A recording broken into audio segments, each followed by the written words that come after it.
नमस्कार दोस्तों, आपका स्वागत है क्राइम की स्टोरीज में।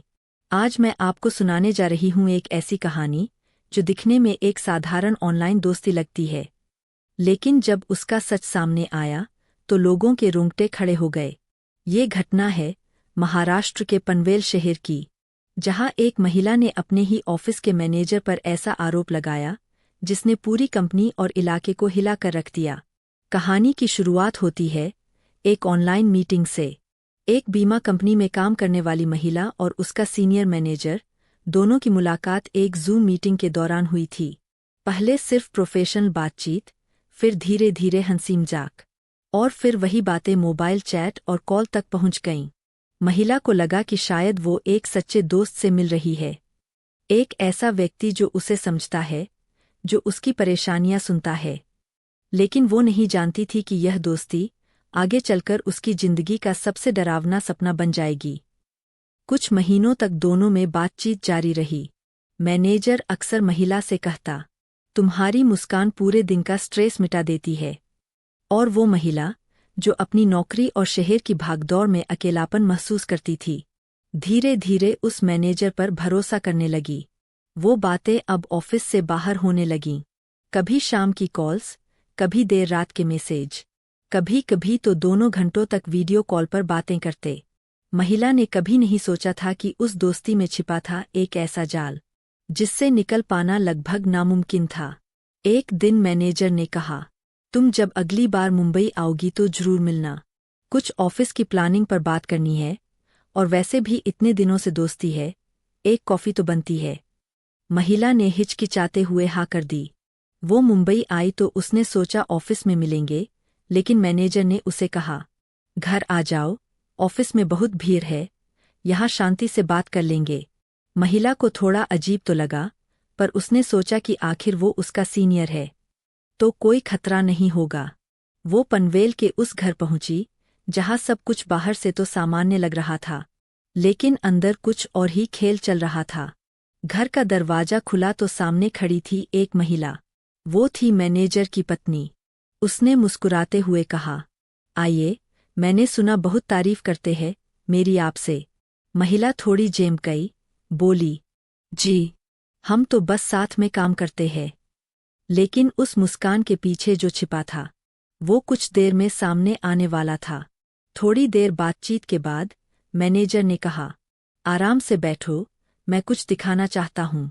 वो अंदर गया और बाहर आया एक ड्रिंक लेकर। उसने कहा, थोड़ा रिलैक्स हो जाओ, बहुत स्ट्रेस लेती हो।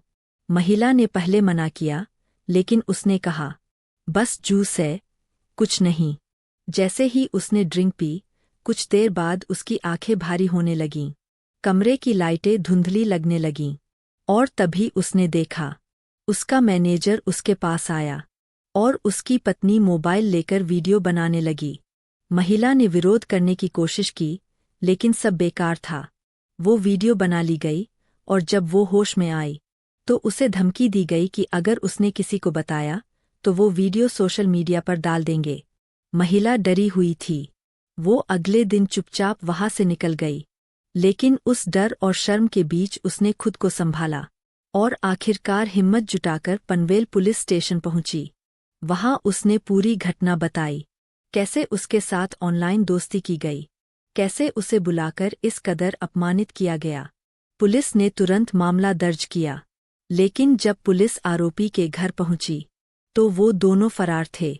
जांच के दौरान पुलिस को घर से सीसीटीवी फुटेज, ड्रिंक के ग्लास और मोबाइल की कुछ बैकअप फाइलें मिलीं, जिससे ये साफ हो गया कि ये कोई अचानक की गई हरकत नहीं थी, बल्कि एक सोची समझी योजना थी।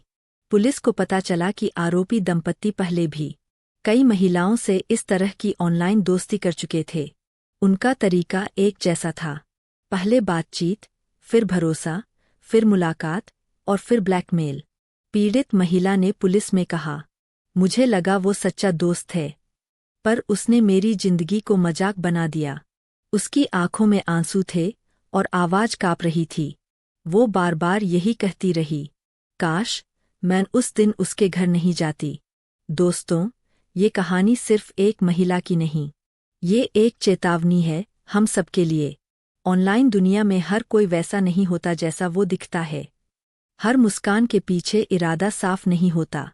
इसलिए कभी भी किसी अनजान व्यक्ति पर अंधा भरोसा मत कीजिए। अगर कोई ऑफिस या सोशल मीडिया से जुड़ा व्यक्ति आपको घर बुलाए तो हमेशा सतर्क रहिए। फिलहाल पुलिस ने आरोपी मैनेजर और उसकी पत्नी के खिलाफ आईपीसी की धारा 376 बलात्कार, 354 महिला की मर्यादा भंग और 506 धमकी के तहत मामला दर्ज किया है। दोनों की तलाश जारी है। महिला को अब काउंसलिंग और कानूनी सुरक्षा दी जा रही है। लेकिन इस एक घटना ने समाज को सोचने पर मजबूर कर दिया है। क्या डिजिटल दोस्ती अब डर का दूसरा नाम बन गई है? तो दोस्तों, ये थी आज की सच्ची अपराध कहानी, जहां भरोसा, दोस्ती और प्यार के नाम पर रचा गया एक खतरनाक खेल। अगर आपको ये कहानी सोचने पर मजबूर करती है, तो वीडियो को लाइक कीजिए, शेयर कीजिए और चैनल क्राइम की स्टोरीज को सब्सक्राइब करना न भूलिए। मैं फिर मिलूंगी एक नई सच्ची घटना के साथ। तब तक सतर्क रहिए, सुरक्षित रहिए